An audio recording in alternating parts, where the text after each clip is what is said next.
ប្រឡងស្អាតតែក៏មើលនេះប្រឡងតែមួយត្រែងដែរ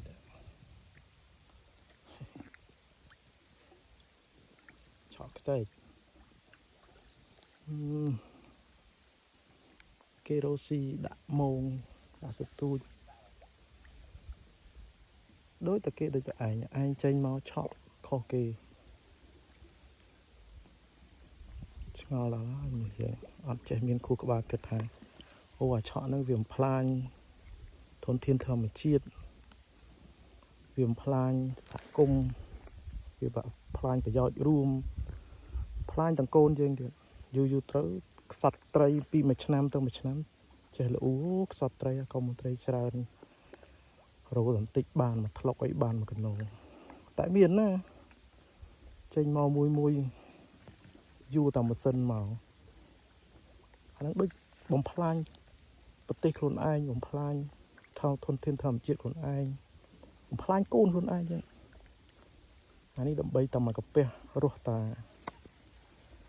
មកគេហៅមកគេរោបានថ្ងៃនេះស៊ីថ្ងៃនេះទៅស្អែកឡើងទៅរោទៀតគិតទៅណាមនុស្សយើងគេថាអត់មានចំណេះដឹងយើងមិនមែនទៅមើលងាយគេទេប៉ុន្តែគ្រាន់តែថាយើងចេះពិចារណាទាំងអស់គ្នាចុះមិនបានបងប្អូនយើងក៏ចេះដាក់បកាយបាន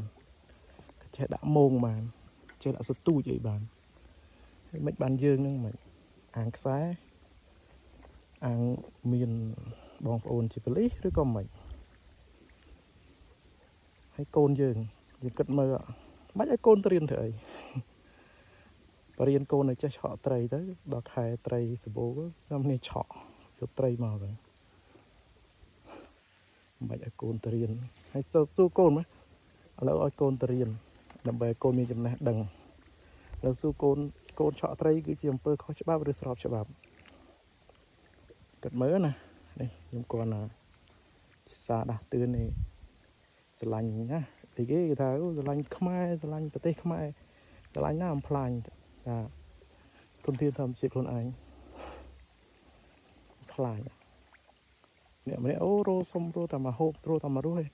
អាចមក100នាក់ឃើញហ្មង50នាក់100នាក់100គ្រួសារម្នាក់មានតែមួយម៉ាស៊ីនមើលទៅ